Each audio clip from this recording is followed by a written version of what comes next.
السلام علیکم دوستو، کیا حال ہے؟ اور ایک ریئل چیز، ایک ریئل ہارر آپ لوگ کے ساتھ شیئر کر رہی ہوں. دوستوں، میں اکثر سٹوریز میں نے ایسا بتایا ہے کہ کچھ ہاررز یہ بھی ہوتے ہیں کہ صرف یہ نہیں کہ جنات موت کے وقت کچھ لوگوں نے اپنے گھر میں جیسے کسی بڑے کا موت ہو رہا ہو تو انہوں نے کچھ ایسا دیکھا ہے کہ بعد میں جب اس نے اس پہ سوچا تو اس کو لگا کہ یہ شاید مطلب موت کے وقت ہوتا ہے، کیونکہ بہت ساری لوگوں کی بہت ساری باتیں. تو ایسے میں اس شخص نے بھی کچھ ایسی باتیں کی ہے، جیسے میں نے کچھ پچھلی ویڈیوز میں بتایا تھا کہ جب ان کے ایک بندے کی دادا کی موت ہو رہی تھی تو اس نے دیکھا کہ کوئی وہ جو ان کا دادا ہے وہ اسے بار بار کہہ رہا ہے کہ جاؤ دروازے پہ کون ہے، کوئی دستک دے رہا ہے. تو وہ کہتا تھا کہ بابا جی وہاں تو کوئی نہیں ہے، کوئی دستک نہیں دے رہا. لیکن وہ جا کے پھر بھی اپنے دادو کے دل کے مطلب کہ وہ مطمئن ہو جائے، اس نے ویسے ہی دروازہ کھولا اور کہا دیکھو کوئی بھی نہیں ہے. اور جب وہ واپس آئے تو اس کے دادا کی ڈیتھ ہو چکی تھی. تو کچھ ایسے واقعات بہت سارے لوگوں نے شیئر کی ہے، اور اس بندے نے بھی ایسی واقعات شیئر کی تھی. تو میں جو بتا رہی تھی وہ تو ریئلٹی ہے، کیونکہ وہ تو ہمارے گاؤں میں ہی لوگوں کے ساتھ پیش آتے. میں نے کسی میگزین سے نہیں اٹھایا، لیکن اس کی باتیں سنو. یہ تو میں نے ایک ٹک ٹاک پہ کسی نے ویڈیو دی تھی، تو میں چاہتی تھی آپ لوگوں کے ساتھ شیئر کروں. جنید جمشید نے اپنی ایک اسپیچ میں تو انہوں نے کہا کہ جب میری والدہ کے انتقال کا وقت آیا پورے خاندان کے لوگ سراہنے موجود تھے. تو میری والدہ نے کہا کہ جنید جمشید نے کہا میری بہن سے، میری والدہ نے کہا یہ تمہارے برابر میں کتنی خوبصورت لڑکی کھڑی ہوئی ہے. تو ان کی بہن نے ایسے مڑ کے دیکھا تو ظاہر برابر میں تو کوئی نہیں تھا. انہوں نے کہا امی یہاں تو کوئی بھی نہیں ہے. اس نے کہا کھڑی تو ہے، یہ تمہیں نہیں دکھ رہی. تھوڑی دیر میں انتقال ہو گیا.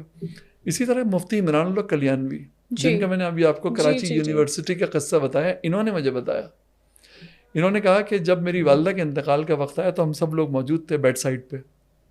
تو میری والدہ نے کہا کہ ایک طرف ہو جاؤ، وہ آ گئے ہیں، راستہ دے دو. تو کہنے لگے ہم لوگ جو تھے فیملی کے وہ ایک طرف ہو گئے. کہنے لگے وہ آ گئے ہیں، مجھے لینے، راستہ دے دو. اچھا.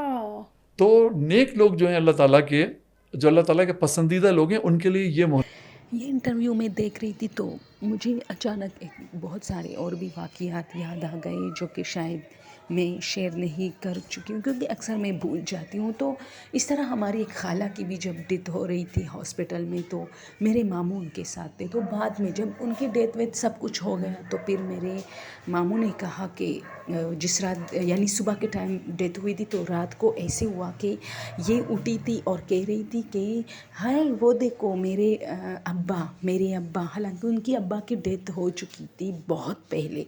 تو ماموں نے کہا کہ میں کافی پریشان ہو گیا، اور میں نے کہا نہیں تم خواب دیکھ رہی ہو، سو جاؤ.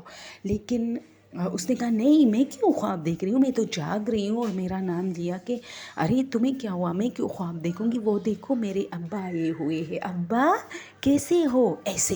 تو ماموں نے کہا مجھے بہت ڈر لگا اور میں جلدی باہر آیا، کیونکہ میری خالہ جو ہے وہ کینسر کی پیشنٹ تھی. تو اس نے کہا کہ میں جلدی باہر آیا اور نرس کو بلایا، اور پھر اس نے اس کو مطلب وغیرہ انجیکشن وغیرہ درد کے لیے جو ہے لگایا، اور پھر وہ واپس سو گئی.